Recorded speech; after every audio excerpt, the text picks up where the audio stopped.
Students, this is my third video regarding Russian revolution. तो पहले हम लोगों ने देखा कि स्टालिन ने क्या किया था। He started collectivisation of farms.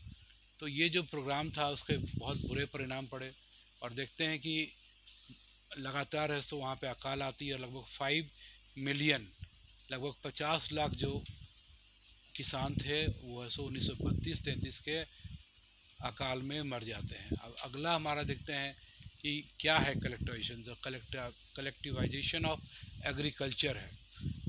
तो जब रसिया में ग्रेट सेटबैक हुआ इंडस्ट्रियल प्रोडक्शन में और एग्रीकल्चरल प्रोडक्शन में, तो रसिया ने अडॉप्ट किया नेप, न्यू इकोनॉमिक प्लानिंग, और 5 इयर्स प्लान शुरू किया। उसी में क्या था, एग्रीकल्चर का कलेक्टिवाइजेशन किया गया। तो इसमें क्या था कि ये वर्क नहीं कर रहा था। ये जो new economic planning was not working well. अब देख रहे हैं कि वहाँ पे लगातार अकाल पड़ रहे हैं, और हमेशा से क्या है कि अनाज है सो आबादी को खिलाने के लिए कम पड़ रहा था। तो स्टालिन ने ज़बरदस्ती क्या किया कि स्मॉल फार्म्स को जोड़ के बड़े बड़े यूनिट में बदल दिया, इसको कलेक्टिव्स नाम दिया।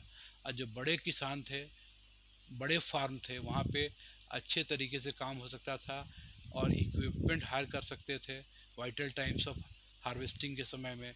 और सरप्लस जो ग्रेन होता था उसको सरकार ऐसे जब्त करके बेचती थी, और उससे सरकार को पैसा होता था। तो 1932-33 के बीच में लगातार अकाल होते रहे। इससे क्या होता है कि पूरे रसिया में लोग मरते हैं, भुखमरी होती है। अब food was still being seized from the peasants to feed the workers in the towns. अभी भी क्या हो रहा है, किसानों से जो अनाज है उसको सीज करके सरकार शहरों में वर्कर्स को खिलाने के लिए ले जा रही है, जो कि स्टालिन के प्रोग्राम ऑफ इंडस्ट्रियलाइजेशन के लिए ज़रूरी थे।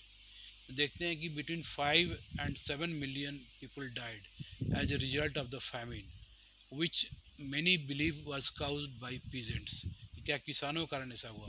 तो unwillingness to produce grain under the collective system, कि कलेक्टिव सिस्टम में वो खेती करना नहीं चाहते थे। अब देखते हैं कि कलेक्टिवेशन क्या है। तो ये प्रोग्राम है स्टालिन का, उसने अपने उद्देश्यों को प्राप्त करने के लिए किया। तो कलेक्टिवेशन क्या है?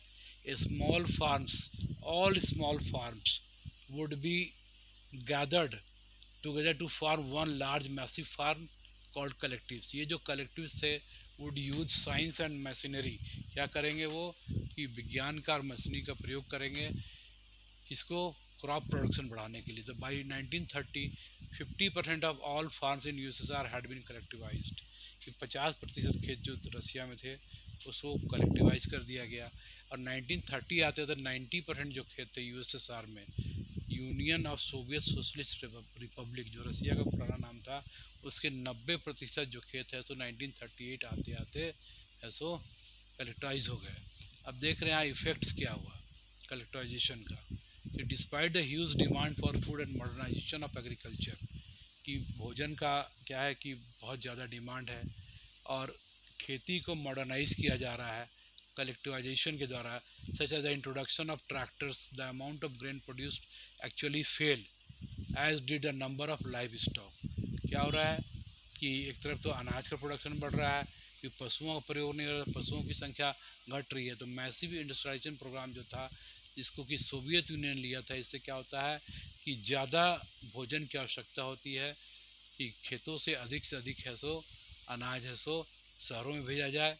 इससे क्या होता है कि किसान लोग है सो कम इसको पसंद करते हैं, उन्होंने बहुत खेती करना छोड़ दिया। तो ये सब सारा आता है रशियन रेवोल्यूशन में। अगले वीडियो में हम लोग इसका प्रश्नोत्तर करेंगे और एनसीईआरटी बुक के कुछ संदर्भों को देखेंगे। Thank you.